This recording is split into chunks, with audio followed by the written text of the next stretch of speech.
I'm Elizabeth. And this is my story. A story that almost tore my life apart. It's funny how things get out of control when you don't expect it, and how a person you trust can suddenly turn into somebody who feels like a total stranger. It all began so simply and honestly. My husband William and I had been married for almost 8 years. We had a happy home, great careers, and the most beloved golden dog, Charlie, who was like a child to us. But like many relationships, ours reached a challenging patch. We were still together, but emotionally, we had drifted away. William was working late hours, and I sometimes felt disregarded, ignored, like I was vanishing in my own house. I didn't know how weak I was until Thomas came into the picture. Thomas was my husband's close friend and a regular visitor at our house. He had been part of our lives for a while. Thomas and William played basketball together, and the three of us would regularly have dinners, talking about everything from life to sports to business. But as the time went on, Thomas and I began interacting in a manner that seemed different. It wasn't intentional, at least not at first. We'd joke around and laugh a bit too loudly at one another's jokes, and gradually, I started to look forward to the moments when Thomas would come over. Those harmless conversations between us began getting more intimate.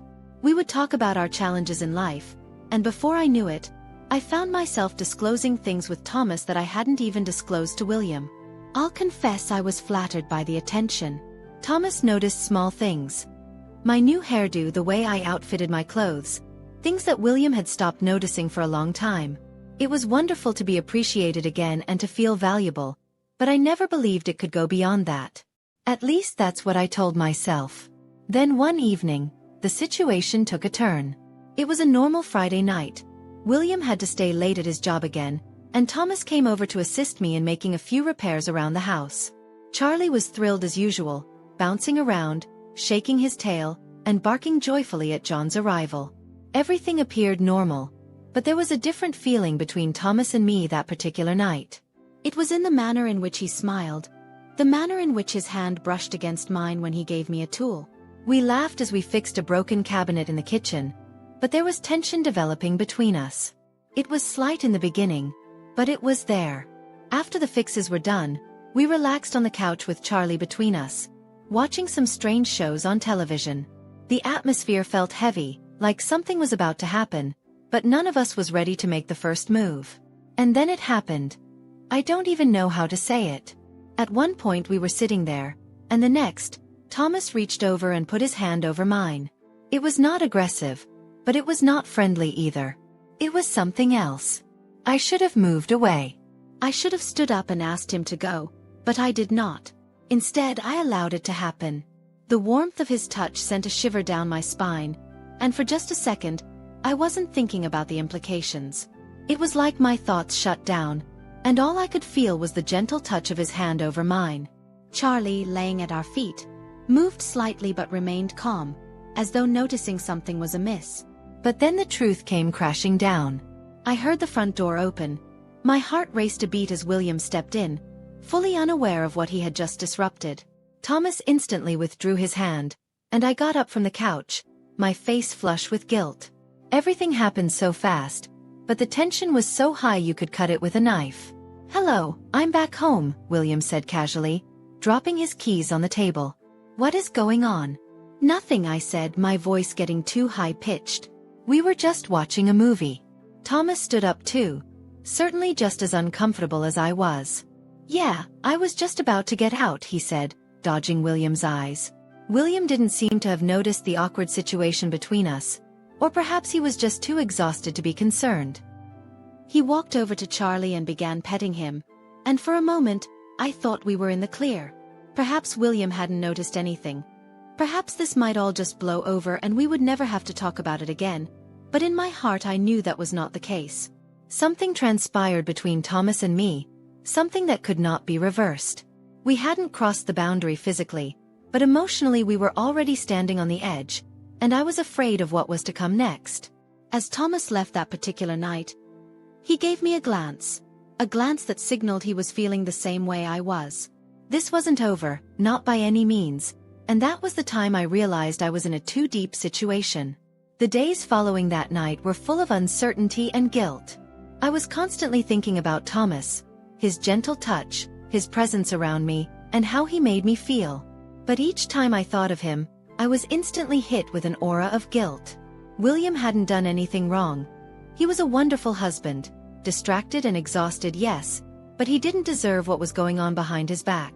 I tried to brush it off, telling myself that it was just a moment of vulnerability, nothing else, but as much as I wanted to forget it, Thomas was always there. He would send messages to me about random things, such as asking how I was doing or if Charlie had been behaving. It wasn't excessively flirting, but the implication was clear. He had not forgotten that particular night either. I knew I should have ignored him, but I did not. The reality is, I enjoyed the attention, and that experience made me despise myself even more. Each time I replied, I felt like I was playing with fire, but I could not stop. Everything came to a head a particular evening when William decided to invite Thomas over for dinner. He said that it had been quite some time since the three of us had spent time together, and I could not exactly argue without creating suspicions, so I faked a smile and acted like everything was fine. Yet inside, I was a wreck. The dinner was uncomfortable, at least for me. William and Thomas were their usual selves, joking, talking about sporting events, and sharing stories about their place of work, but I could not focus. Every time Thomas glanced at me, I felt like he could see right through me, and each time William smiled at me, I felt like the most horrible person in the whole world. After dinner, we went to the sitting room, with Charlie behind us as normal. Thomas sat down on the couch, and I hesitated for a while before sitting next to him, mindful to keep a perceptible gap between us. William was in the kitchen cleaning up, totally unaware of the tension between Thomas and me.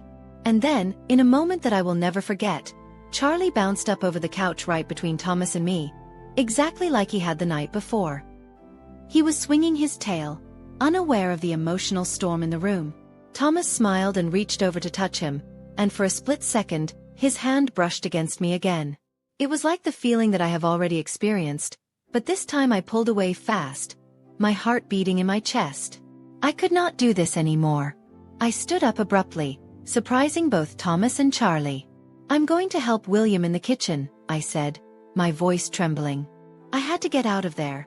The walls were closing in, and I felt like I was sinking under the burden of my own guilt. Thomas did not say anything. He just smiled with his face unreadable. In the kitchen, I found William washing dishes, humming softly to himself. He looked so happy, completely oblivious to the emotional disaster happening behind his back. I looked at him for a moment, and my guilt hit me like a freight train. This was not right. Everything concerning this was wrong. "Hey, can we talk?" I asked, my voice slightly above a whisper. William turned to me, his smile fading when he noticed the worry on my face. "What is wrong?" I hesitated, my mind racing. Can I tell him the truth? Can I confess everything and the danger of losing him forever? But as I stood there, staring into his anxious eyes, I realized that I couldn't. Not like this. The truth would ruin everything, and I was not prepared for that. I was not prepared to tear our lives apart. "Nothing," I said, faking a smile. "I have been feeling a bit strange lately. Work's been stressful." William relaxed, certainly relieved. "You know you can talk to me about anything, right?" he said, grabbing me into a hug. "I'm here for you." His hug felt like a lifeline, grabbing me back from the edge, and at that moment, I made a choice. I was going to terminate whatever was happening with Thomas. I couldn't keep walking this deadly line, risking everything for something that was not worth it. But fate had other intentions. The next day, I sent messages to Thomas, telling him we needed to talk. I wanted to be clear. This has to stop. I was not ready to risk my marriage for a short-term attraction, regardless of how strong it felt. He agreed to meet up, but rather than suggesting a public place, he asked if he could come over when William was not at home. Despite my better judgment, I agreed to it. When Thomas arrived, Charlie welcomed him joyfully as usual, unaware of the tension in the surroundings. I led Thomas into the sitting room, ready to have a serious conversation. I wanted to establish boundaries. I wanted to terminate this before it got more complicated. But Thomas had different intentions. As soon as we sat down, he moved in closer than I expected, his eyes locking on mine. "Elizabeth, I can't stop thinking about you," he confessed, his voice deep and intense. My heart pounded, but I shook my head. Thomas, this is not right. We can't do this. I love William. I understand, he replied, his hand extending to mine again, but I can't help how I feel. I pulled my hand away and stood up to create some distance between us. This must end. We cannot continue to do this. Thomas stood up too, frustration noticeable on his face. Elizabeth, you feel it too. I'm sure you do. Before I could say anything, the sound of the front door opening sent a surge of panic through me. William was home early. I wasn't expecting him for another hour. Thomas froze. His eyes widened with shock. I could hear Charlie barking joyfully from the entrance as William stepped inside. My pulse pounded in my chest as I realized the difficult situation we were in. There was no way to explain this without it appearing horrible. William stepped into the sitting room, his face lighting up when he saw me, until he noticed Thomas. His face turned immediately confused, and mistrust clouded his face. He looked from me to Thomas, then back to me again, his brow furrowing. What's happening? William asked, his voice cautious yet strong. I opened my mouth in order to start talking, but the words wouldn't come. The guilt was tremendous, and I realized there was absolutely no way to explain this without it sounding like exactly what it was. A betrayal. Thomas, sensing the pressure, immediately spoke up. I was about to leave, he said. I came by to check on Charlie. William's eyes enlarged as he looked between us, obviously not believing the excuse. Why should you check on Charlie when Elizabeth is home? The room was quiet, and at that point, I realized that regardless of how hard I tried, I could not change what had been set in motion.